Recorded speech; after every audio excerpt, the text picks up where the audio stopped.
السلام علیکم ورحمۃ اللہ وبرکاتہ۔ آج کی حدیث مبارکہ صحیح بخاری کی حدیث نمبر 50 ہے۔ ایک دن حضرت صلی اللہ علیہ وآلہ وسلم لوگوں میں تشریف فرما تھے کہ آپ کے پاس ایک شخص آیا اور پوچھنے لگا کہ ایمان کسے کہتے ہیں؟ آپ صلی اللہ علیہ وآلہ وسلم نے فرمایا کہ ایمان یہ ہے کہ تم اللہ پاک کے وجود اور اس کی وحدانیت پر ایمان لاؤ، اور اس کے فرشتوں کے وجود پر، اور اس اللہ کی ملاقات کے برحق ہونے پر، اور اس کے رسولوں کے برحق ہونے پر، اور مرنے کے بعد دوبارہ اٹھنے پر ایمان لاؤ۔ پھر اس نے پوچھا کہ اسلام کیا ہے؟ آپ صلی اللہ علیہ وآلہ وسلم نے پھر جواب دیا کہ اسلام یہ ہے تم خالص اللہ کی عبادت کرو اور اس کے ساتھ کسی کو شریک نہ بناؤ، اور نماز قائم کرو، اور زکوٰۃ فرض ادا کرو، اور رمضان کے روزے رکھو۔ پھر اس نے احسان کے متعلق پوچھا۔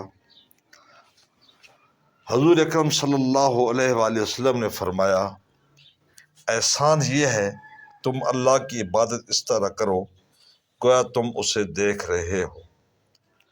اگر یہ درجہ نہ حاصل ہو تو پھر یہ تم سمجھو کہ وہ تم کو دیکھ رہا ہے۔ پھر اس نے پوچھا کہ قیامت کب آئے گی؟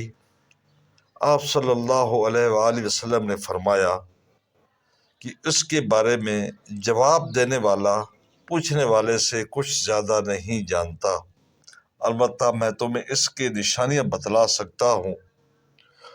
وہ یہ ہے کہ جب لونڈی اپنے آقا کو جنے گی، اور جب سیاہ اونٹوں کی چرانے والے دیہاتی لوگ ترقی کرتے کرتے مکانات کی تعمیر میں ایک دوسرے سے بازی لے جانے کی کوشش کریں گے۔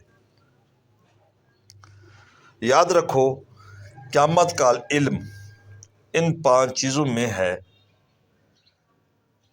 جن کو اللہ کے سوا کوئی نہیں جانتا۔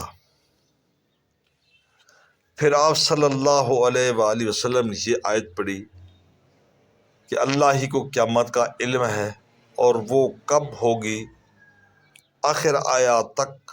پھر وہ پوچھنے والا پیٹ پھیر کر جانے لگا تو آپ نے فرمایا کہ اسے واپس بلا کر لاؤ۔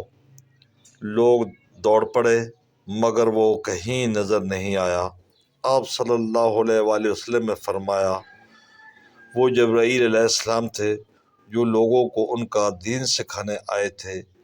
امام عبداللہ بخاری فرماتے ہیں کہ حضرت صلی اللہ علیہ وآلہ وسلم نے ان تمام باتوں کو ایمان ہی قرار دیا ہے۔ یہ صحیح بخاری کے حدیث نمبر 50 ہے کہ لاؤ، بلا کر اللہ خیر۔